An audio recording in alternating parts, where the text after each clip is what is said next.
Bonjour à tous et à toutes, c'est un plaisir que d'être connecté à nouveau. Bienvenue à ce deuxième webinaire technique sur le UN Biodiversity Lab. Aujourd'hui, nous nous concentrerons sur les fonctionnalités avancées du UN Biodiversity Lab et sur la manière dont vous pouvez utiliser les données et les cartes spatiales pour prendre des décisions en matière de conservation et soutenir la mise en œuvre des SPAN.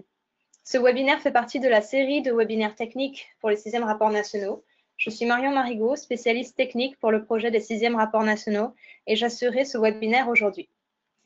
Dans ce webinaire, nous nous appuierons sur le webinaire technique précédent, donc de la semaine passée, qui vous a guidé à travers les étapes pour assurer une projection spatiale et des formats de fichiers corrects pour le téléchargement de vos données nationales et de vos données spatiales. Ce webinaire sera enregistré en français. Nous enregistrerons les versions en anglais et en espagnol séparément. Vous pourrez ainsi choisir la langue de l'enregistrement qui vous convient le mieux. En complément, nous organiserons une session live dédiée aux questions et réponses portant sur ce webinaire technique numéro 2. Cette session sera tenue à la fois en français, en anglais et en espagnol, le 2 octobre à 9 h du matin, heure de New York. Je vous accueille donc tous et toutes très chaleureusement à cette session du webinaire et débutons sans plus tarder. Merci encore de nous écouter et d'écouter cet enregistrement. Ce webinaire suivra logiquement le webinaire de la semaine dernière et aujourd'hui, nous allons commencer à voir certaines fonctionnalités avancées de la plateforme que nous n'avions pas pu couvrir la semaine dernière.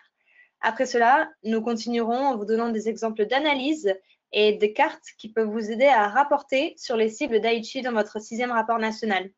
Nous vous montrerons comment vous pouvez utiliser ces analyses et cartes et comment elles peuvent servir à informer la mise en œuvre du SPAN et appuyer les futures prises de décision en matière de conservation. Ce webinaire est fait pour vous aider à utiliser plus rapidement et efficacement la plateforme. Veuillez poser à l'écrit toutes vos questions et les garder pour la prochaine session de questions-réponses qui se tiendra donc, comme je l'ai dit, le 2 octobre. Si vous savez déjà que vous ne pourrez pas être présent à cette session ou que vous préférez envoyer votre question par email, vous pouvez nous contacter à support@unbiodiversitylab.org. Encore une fois, nous vous encourageons à continuer à travailler sur le projet du UN Biodiversity Lab pendant le webinaire, parce que la dernière fois, on n'a pas réussi à faire bugger la plateforme, alors on peut encore essayer cette fois-ci. Dans le cas où la démonstration live est problématique, donc on continuera avec des démonstrations vidéo, et d'ailleurs, c'est le cas pour cette présentation, vous le verrez, ce sont des GIFs animés. Afin de traiter de certaines données dans les tâches de préparation que nous allons voir, vous aurez besoin d'accéder à un logiciel GIS ou SIG sur votre ordinateur. Nous, de notre côté, nous utilisons le logiciel gratuit open source QGIS, la version 3.2, pour nos exemples, mais vous pouvez utiliser n'importe quel programme avec lequel vous êtes confortable. Si vous n'avez pas de logiciel GIS sur votre ordinateur ou si vous préférez simplement écouter, pas de souci. Vous pouvez poser autant de questions que vous le souhaitez à la fin et n'hésitez pas à nous contacter pour plus d'assistance. Next slide, please.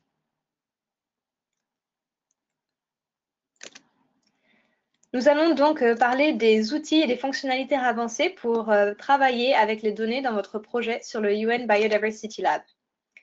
Vous êtes désormais probablement un peu plus familiarisé et à l'aise vis-à-vis du téléchargement et de la mise en ligne de données nationales dans votre espace de projet sur le UN Biodiversity Lab, de même que créer des vues de vos données et de définir le style de ces vues. Tous ces points ont été couverts durant le webinaire précédent. Dans la première partie du webinaire d'aujourd'hui, nous montrerons brièvement 3 fonctionnalités et des outils supplémentaires qui pourraient vous intéresser sur la plateforme. Ceux-ci sont filtrer les données par attribut, par exemple, vous voudrez peut-être filtrer uniquement les espèces qui sont gravement menacées. Calculer l'aire de données à l'écran, par exemple, pour calculer la couverture protégée d'une espèce en grand danger dans votre pays, vous avez besoin de connaître à la fois la répartition géographique de cette espèce au sein de votre pays et les zones de répartition qui ont un niveau plus ou moins avancé de protection.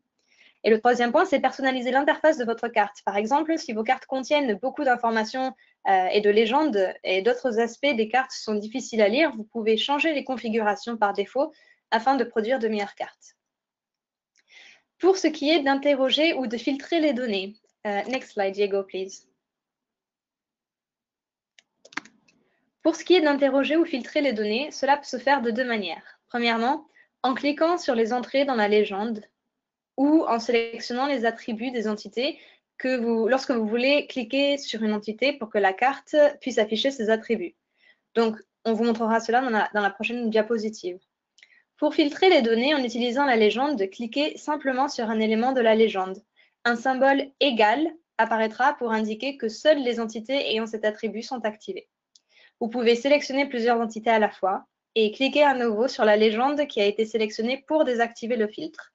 Et dans ce cas, le symbole égal disparaîtra. Si aucun filtre n'est activé, toutes les données apparaissent à l'écran. Et la chose la plus importante à se rappeler, c'est que lorsque vous filtrez les données en utilisant cette méthode, vous pouvez filtrer seulement la vue pour l'attribut premier ou l'attribut primaire. Next slide, please.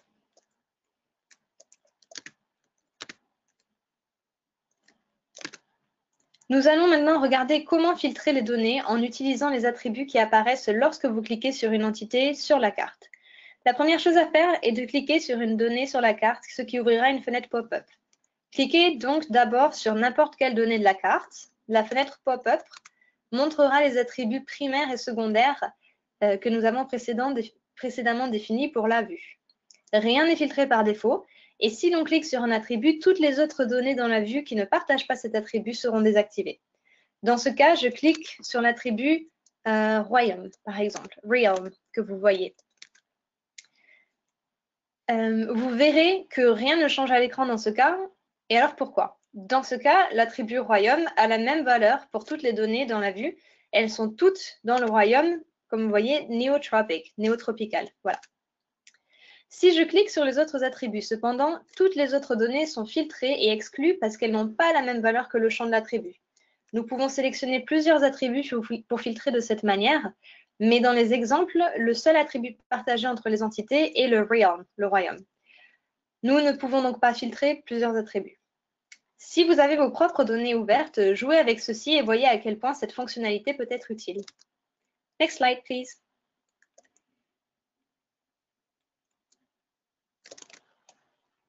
L'une des tâches les plus courantes de toute analyse géospatiale consiste à calculer l'aire de certaines entités, de certaines données. Dans le UN Biodiversity Lab, nous pouvons calculer l'aire des entités de la carte à l'aide de l'outil Zone visible dans la boîte à outils. En cliquant sur le bouton, vous calculez la superficie en kilomètres carrés des seules entités visibles de la carte en cours.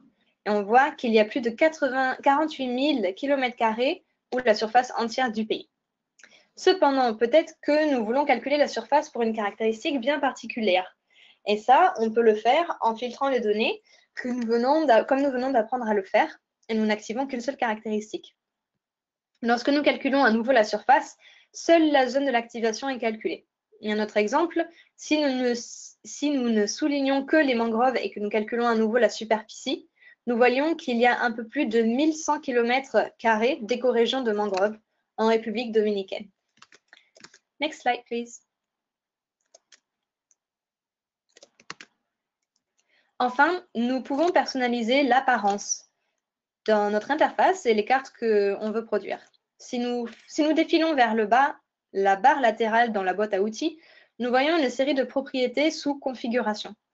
Nous pouvons changer des choses comme la couleur du texte de l'interface, la couleur des textes dans les cartes, afin de les rendre plus facilement visibles au sein des cartes. Vous pouvez aussi changer l'apparence des frontières nationales, etc. Ce sont des éléments potentiellement importants à personnaliser et à modifier lors de la création de vos cartes pour améliorer le contraste entre les cartes de base et les autres fonctionnalités afin d'améliorer la compréhension globale des cartes que vous produisez. Vous pouvez également partager vos vues en cliquant sur le bouton « Intégrer » de Mapix. Voilà, cela ouvrira une fenêtre dans laquelle vous pourrez copier le lien vers la vue et le partager avec vos collègues ou d'autres personnes. Next slide, please.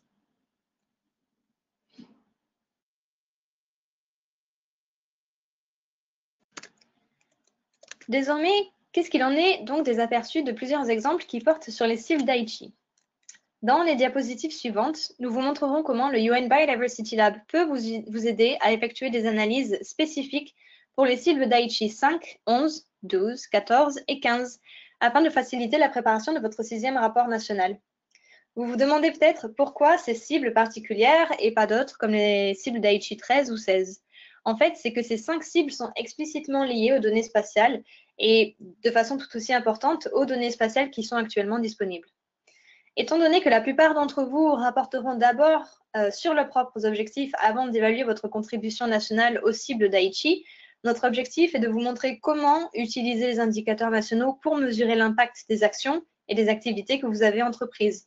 Cela constituera un ensemble solide de données spatiales que vous pourrez intégrer à votre 6e rapport national.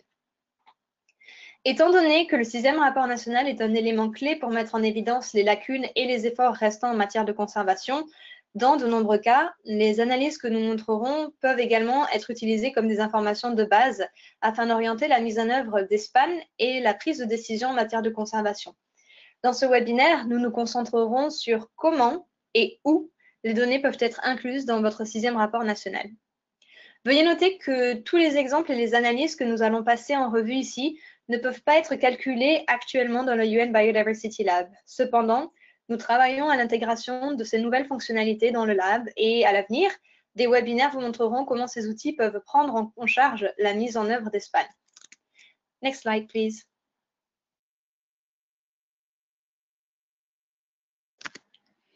Donc, premièrement, la cible d'Aichi numéro 5, qui est donc calculer le taux de perte des écosystèmes forestiers. Et on prendra l'exemple du Cambodge. La cible d'Aichi 5 précise que d'ici 2020, le taux de perte de tous les habitats naturels, y compris les forêts, est au moins réduit de moitié et dans la mesure du possible proche de zéro, et la dégradation et fragmentation des habitats sont considérablement réduites. Dans cette section, donc, nous allons étudier le calcul du taux de perte de forêt au Cambodge en utilisant des données de la Global Forest Change, par exemple, qui a été produite par Hansen et autres collègues. Next slide, please.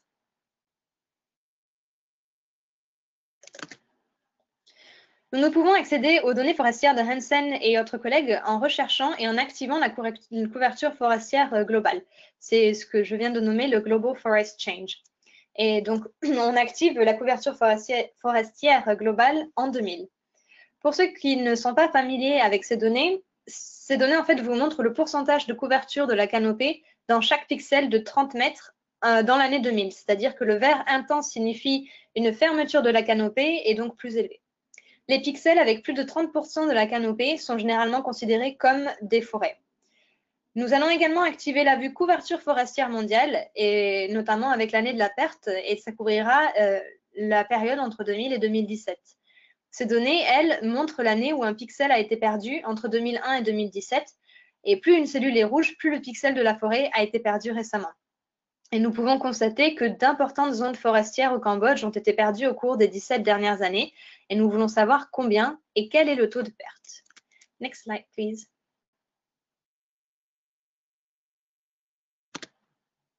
Donc pour ce faire, nous allons nous référer aux données calculées avec le Google Cloud par Global Forest Watch. Nous allons cliquer sur le bouton panneau de contrôle et sélectionner notre pays d'intérêt qui est donc le Cambodge. Cela prendra quelques secondes, mais ça va vous calculer la superficie de la forêt qui a été perdue au Cambodge entre 2000 et 2017 et montrera cette zone sur une carte à droite et représentera ces données dans un graphique pour nous.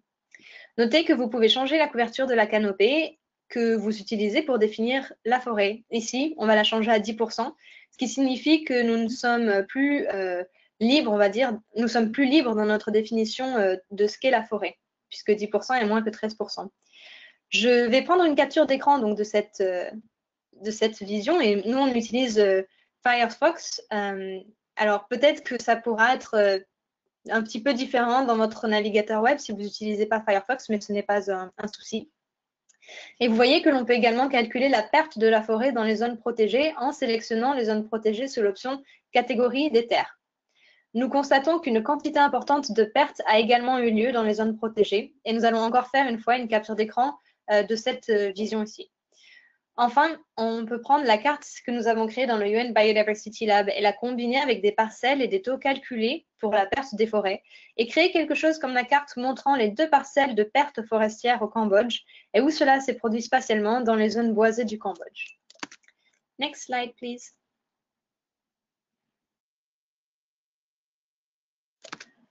Passons maintenant à la cible d'Aichi 11 qui, elle, se porte sur calculer la couverture protégée des écorégions au Sri Lanka notamment, avec des objectifs de protection représentatifs. Il faut savoir que la cible d'Aichi 11 spécifie que d'ici 2020, au moins 17% des zones terrestres et des eaux intérieures et 10% des zones côtières et marines, en particulier les zones particulièrement importantes pour la biodiversité et les services écosystémiques, sont conservées grâce à une gestion efficace et équitable. L'un des indicateurs clés sur lequel les pays doivent se rapporter pour la cible d'Aichi numéro 11, c'est la couverture des habitats protégés, des habitats donc, qui sont importants, ainsi que les autres écosystèmes situés dans le pays. Au lieu de baser ces cibles sur des données écosystémiques à haute résolution propres à un lieu, il est courant d'utiliser des données des écorégions telles que la meilleure cible dans le calcul d'un indicateur. Next.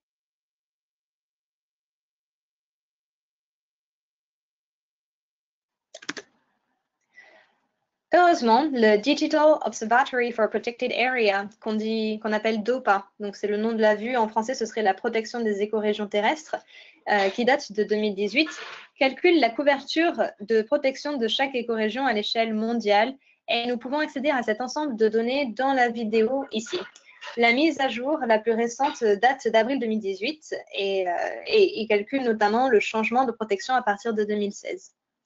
Cependant, vous pouvez voir un problème important dans cela. L'indicateur de pourcentage d'écorégions protégées est calculé au niveau de l'écorégion, tandis que les pays déclarent au niveau national. Et si une écorégion se situe entièrement dans votre pays, il n'y a pas de problème et vous pouvez simplement extraire la valeur en pourcentage qui est protégée dans chaque pays. Mais qu'est-ce qui se passe lorsqu'une écorégion traverse une frontière nationale? Next slide, please.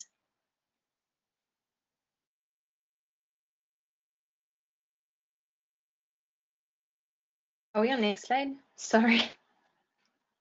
OK.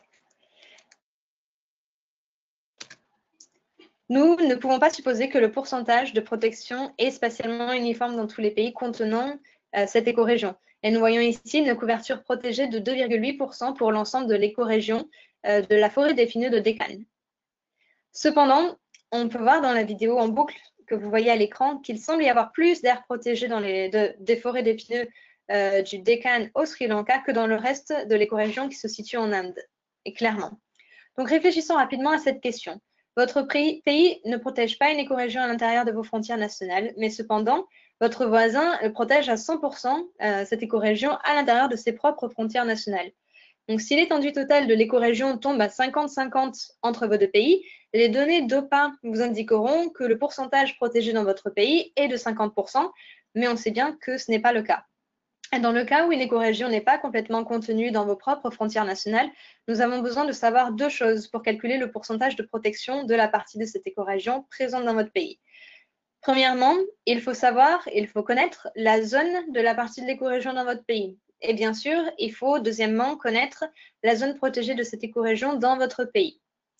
Les outils qui permettent de réaliser ces superpositions de plusieurs couches plus complexes de fonctionnalités du UN Biolab ne sont pas encore complètement développés dans le lab, mais ce sera disponible en octobre 2018. Et en attendant, bien sûr, nous sommes ici pour fournir une assistance en attendant que le développement de l'outil soit fini et que vous puissiez le faire vous-même. Next slide, please.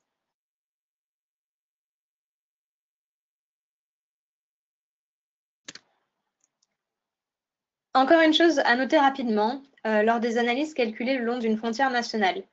La source de la frontière nationale produira des différences dans les calculs effectués. Pas grandes, bien sûr, mais il y aura toujours une petite différence. Et ceci est également important à noter lors de l'analyse des écosystèmes côtiers, tels que les mangroves ou les herbiers ou les algues, parce que leurs données ne s'alignent souvent pas avec les polygones de limites marines ou des limites côtières, et peuvent même être totalement externes, ce qui peut fausser le résultat. Donc, pour vous aider, nous avons créé une vue dans le UN Biodiversity Lab qu'on appelle la frontière administrative continue entre la mer et la terre, qui combine les frontières nationales produites par la FAO et les juridictions marines, la ZEE, zone administrative continue à travers les zones côtières, qui peut vous aider lorsque vous travaillez avec de nombreux jeux de données différents qui ont été créés en utilisant différentes frontières terrestres et marines. Donc, bien que notre objectif ici soit d'aider les pays à utiliser efficacement les données spatiales, vous savez peut-être que la cartographie des frontières nationales est une question très sensible sur le plan politique Et nous devons vous dire que les limites et les désignations du UN Biodiversity Lab n'impliquent l'expression d'aucun avis de la part du secrétariat des Nations Unies, du PNUD, de l'ONU Environnement, et notamment concernant le statut juridique de tous les pays, territoires, villes ou régions, ou de ses autorités, et concernant la délimitation de ses frontières aux limites. C'est extrêmement important. Pour revenir donc aux données mêmes, comme exemple de la différence possible lorsque vous utilisez différentes couches de limites nationales, dans certains cas, le pourcentage de protection calculé pour les forêts d'épineux du Deccan, par exemple, ci-dessus, était de 15% plus élevé en utilisant la base de données GAD-M36 sur les limites mondiales par rapport aux données combinées de la FAO et de la ZEE, 12,5% contre 10,5% d'aires protégées. Next slide, please. Enfin, nous pouvons sortir la carte des composants que nous venons de construire en l'exportant. Et il faut voir donc cliquer sur l'icône de la caméra. Nous avons effectué des analyses en arrière-plan à l'aide d'autres outils SIG. Contactez-nous de nouveau pour obtenir de l'aide si nécessaire pendant que le développement de ces outils se termine. Nous pouvons tout rassembler pour produire une carte finale. Ici, on va inclure un tableau avec des valeurs calculées pour les écorégions du Sri Lanka. Nous avons déjà reçu plusieurs questions concernant l'utilisation de cartes exploitables dans le 6e rapport national et où exactement vous devriez les inclure.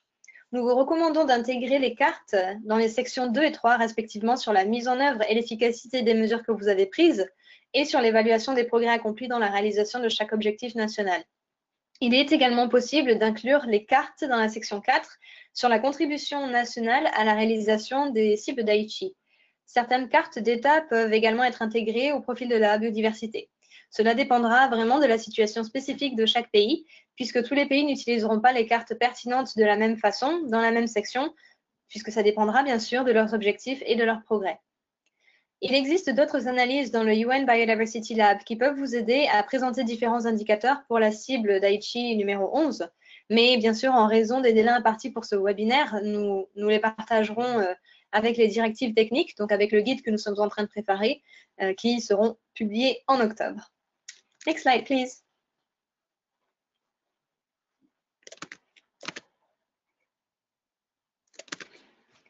Maintenant, nous pouvons regarder à la cible d'Aichi 12 qui porte sur mesurer l'efficacité de la gestion dans les aires protégées qui couvrent les espèces menacées. Et là, on va partir au Cameroun. La cible Aichi 12 précise que d'ici 2020, l'extinction des espèces menacées connues a été évitée et que leur état de conservation, en particulier pour ceux qui sont les plus en déclin, a été amélioré et maintenu. L'un des indicateurs clés pour progresser vers la cible Aichi 12 est l'efficacité de la gestion dans les aires protégées qui couvrent les espèces menacées. Nous examinerons ainsi d'abord les données sur la richesse en espèces menacées dans l'ouest du Cameroun. Next slide, please.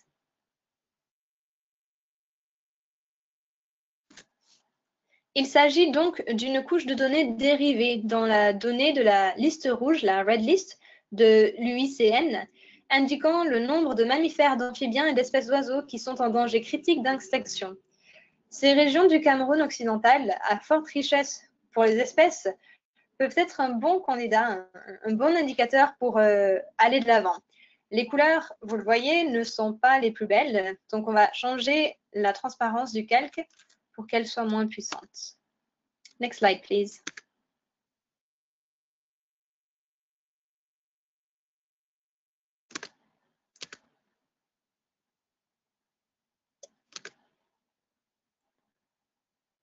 Wait, sorry, that's next slide. Okay. Sorry.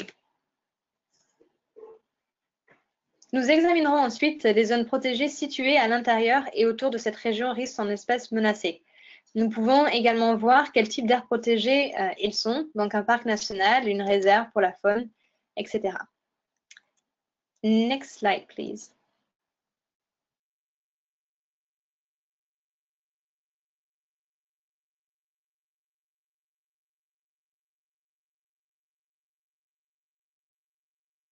Pour utiliser une mesure de l'efficacité de la gestion dans la zone protégée, on peut envisager d'utiliser deux ensembles de données.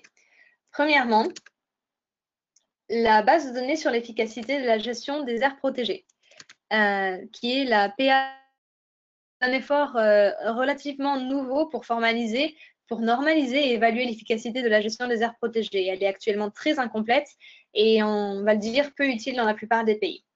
Deuxièmement, on peut aussi utiliser et regarder un ensemble de données publiées récemment qui portent sur l'empreinte humaine afin de mesurer le pourcentage de chaque aire protégée converti dans un état naturel à des utilisations humaines intensives, c'est-à-dire une empreinte humaine supérieure à 4, comme l'indicateur d'efficacité le suggère.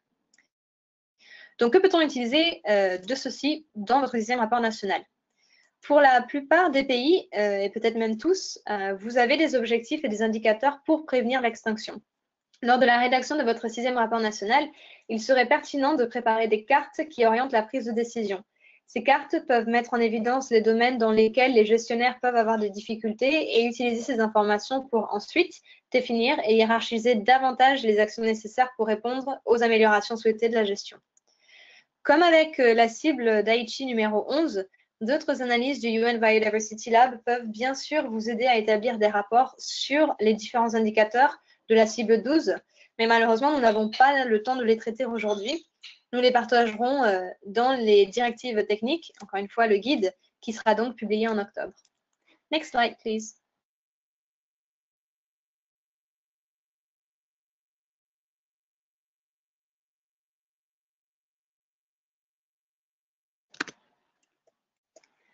Passons maintenant à la cible d'Aichi numéro 14, qui porte sur l'amélioration de la gestion des zones importantes pour la fourniture de services écosystémiques.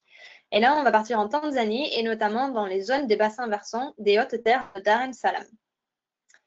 La cible Aichi numéro 14 précise que d'ici 2020, les écosystèmes qui fournissent des services essentiels, y compris les services liés à l'eau, et qui contribuent à la santé, aux moyens de subsistance et au bien-être, sont restaurés et sauvegardés. L'un des principaux moyens de rendre compte des progrès réalisés dans le cadre de la cible d'Aichi 14 consiste à évaluer la gestion des zones importantes pour la fourniture de services écosystémiques. Cet objectif est particulièrement important parce qu'il relie les services écosystémiques aux couches les plus vulnérables de la population, telles que les femmes, les communautés autochtones et locales, les populations pauvres et vulnérables. Vous pouvez donc utiliser ces cartes pour créer une corrélation entre les données sociodémographiques et les données sur les activités de la conservation. Next slide, please.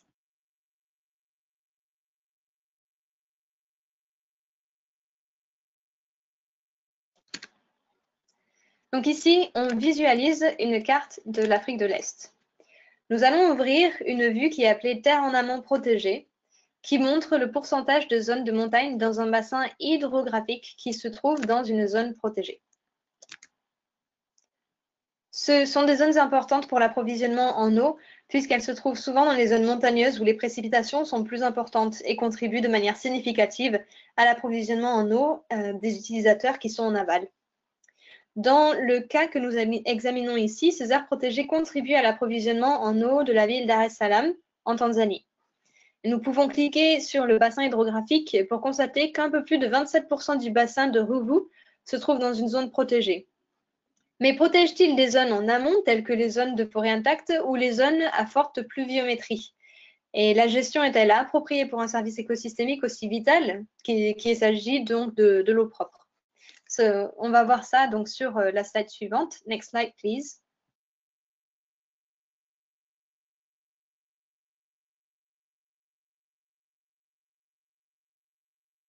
Donc, on va filtrer les bassins versants avec des valeurs de protection comprises entre 20 et 30% pour rendre les choses plus faciles à voir, on va dire.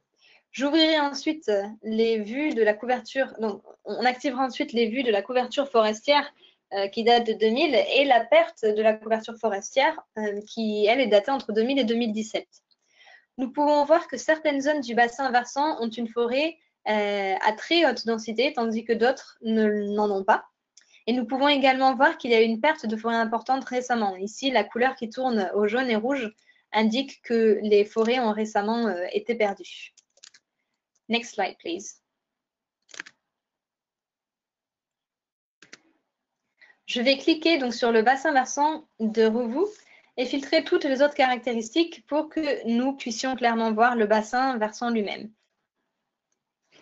Donc, je vais cliquer sur le bassin versant du Ruvu et filtrer toutes les autres caractéristiques pour que nous puissions clairement voir le bassin versant lui-même. On active la vue WDPA, donc c'est la vue pour les aires protégées au niveau mondial, pour voir où se trouvent ces zones protégées. on peut voir que les zones forestières les plus densément peuplées se trouvent dans les parcs nationaux, mais d'autres zones beaucoup plus vastes se trouvent dans des désignations d'aires protégées. Ensuite, on va activer la couche de la pression humaine dans les aires protégées. Et on peut voir que la plupart de ces aires protégées ont des scores de 100, ce qui signifie que 100% de la zone subit une forte pression humaine sur elle. Alors, qu'est-ce que ça peut signifier?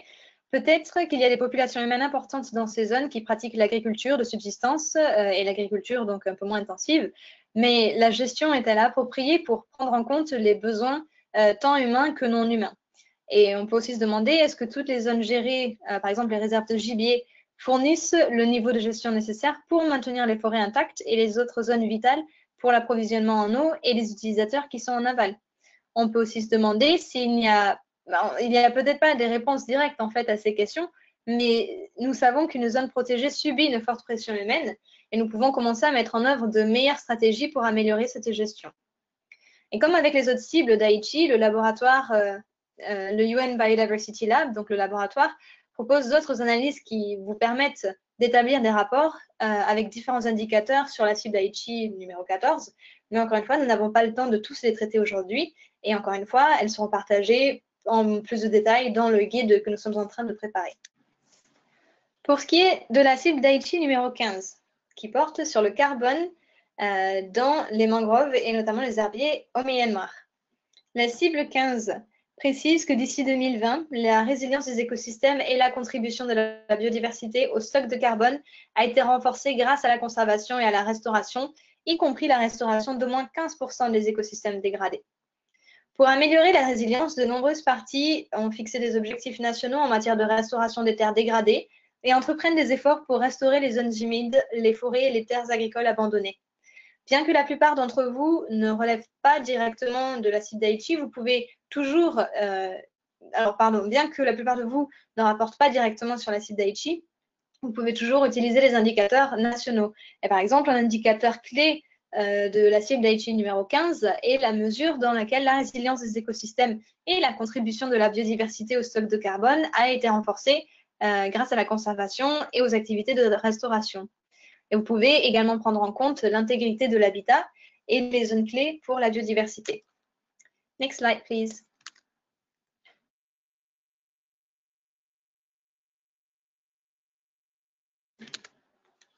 Donc ici, on va créer une carte qui peut nous aider à identifier les écosystèmes à haute valeur de stockage et ou de séquestration du carbone au Myanmar.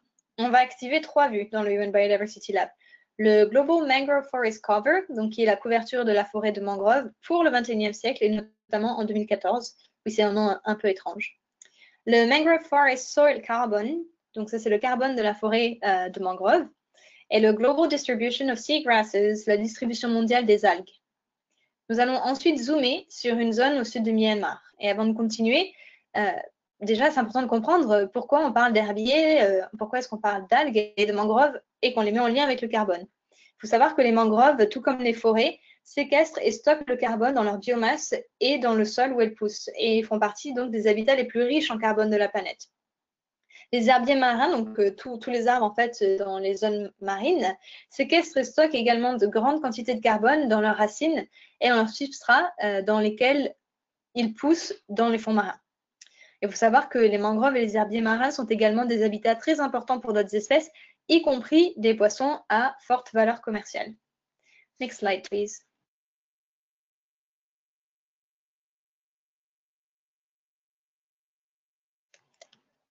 Ensuite, on allume la vue WDPA pour voir si ces zones sont protégées, que ce soit sur terre ou sur mer. Et on peut voir que les zones de mangrove ne sont en aucune façon protégées. Et certaines îles à l'ouest sont désignées comme des réserves fauniques, mais ces sanctuaires ne s'étendent pas jusqu'à la mer. Et certaines zones des sources de la rivière qui coulent dans cette zone sont désignées comme des réserves naturelles. Donc, si nous utilisons à nouveau les données sur les pressions humaines dans les zones protégées, nous pouvons voir que les îles n'ont pas été converties du tout, tandis que les zones protégées des hautes terres subissent des pressions humaines très élevées. Cette carte nous montre que les habitats, les mangroves, les herbiers marins à cet endroit et le carbone qu'ils séquestrent et stockent n'ont aucune protection officielle. Vous pouvez utiliser donc cette analyse pour comprendre dans quelle mesure les activités de conservation ont amélioré la résilience des écosystèmes de votre pays. Par exemple, cela relèverait de la section 3 sur l'évaluation des forêts accomplie vers chaque objectif national. Et en conséquence, vous pouvez comparer vos résultats et voir si vos efforts de restauration atteignent l'objectif mondial de 15%. Et bien sûr, à partir de là, vous pouvez évaluer votre contribution nationale à la cible d'Aichi numéro 15. Vous pouvez réviser les plans d'action qui visent à augmenter la couverture protégée, mais bien sûr, cette analyse elle-même ne vous montre pas où est le meilleur endroit pour mettre en place une zone protégée pour parfaire et pour atteindre la cible d'Aichi 15. Par contre, cela vous amène dans le domaine de la science et de la décision et de la planification systématique de la conservation.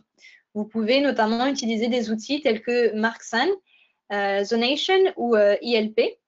Et l'intégration future de tels outils est prévue dans les prochains développements du UN Biodiversity Lab. Donc, ça pourra être que bénéfique pour vous. Nous partagerons d'autres analyses qui peuvent vous aider à rendre compte de vos progrès pour atteindre l'objectif 15 dans les directives techniques, dans ce guide technique dont je vous parle depuis le début, qui sera publié en octobre. Next slide, please.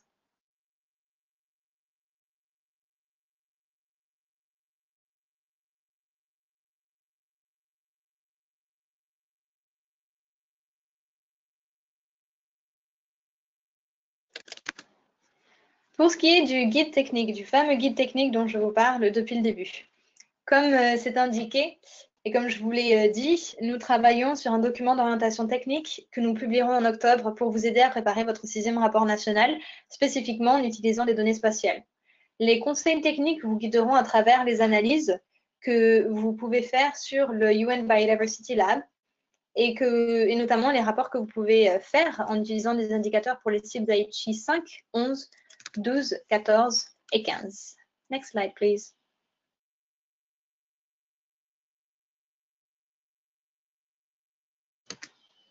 Pour ce qui est des futurs développements du UN Biodiversity Lab, il faut savoir que nous travaillons constamment à l'amélioration des fonctionnalités du lab par rapport à son état actuel. Et notamment, les développements futurs incluent des intégrations d'outils de planification systématique, donc je viens de les nommer, comme MarkSan, ILP, et des analyses coût-efficacité, qui peuvent être utilisées pour concevoir des réseaux de conservation efficaces et représentatifs. On veut aussi intégrer des analyses raster, donc des statistiques par zone, des téléchargements raster, parce que pour le moment, ce n'est pas possible de télécharger les données raster, juste vectorielles, des projections définies par l'utilisateur sur les téléchargements et la mise en ligne de données, et également l'amélioration de la cartographie. Mais avant tout, ce qu'on voudrait savoir, c'est que vous reveniez vers nous avec votre feedback, vos retours, puisque notre objectif est vraiment de créer un outil qui est capable de vous aider. Et donc, nous aimerions connaître, bien sûr, vos idées sur ce que vous trouvez utile et de voir comment est-ce qu'on peut avancer ensemble. Next slide, please.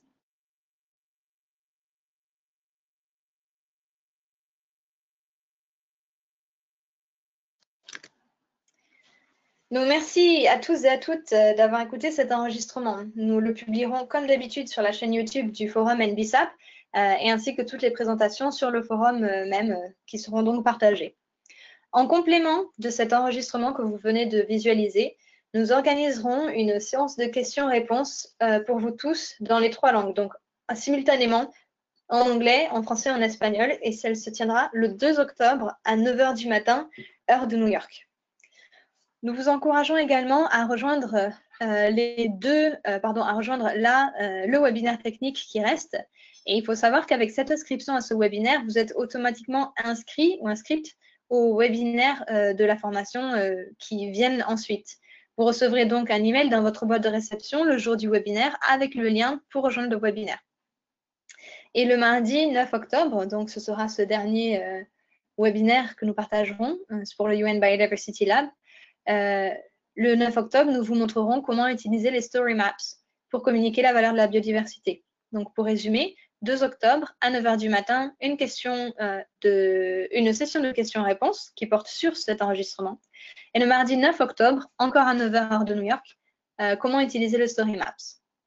Nous espérons que vous avez apprécié cette session. Passez donc une bonne journée ou une bonne soirée selon où vous êtes et nous attendons avec impatience votre engagement et votre participation active sur le UN Biodiversity Lab. Merci.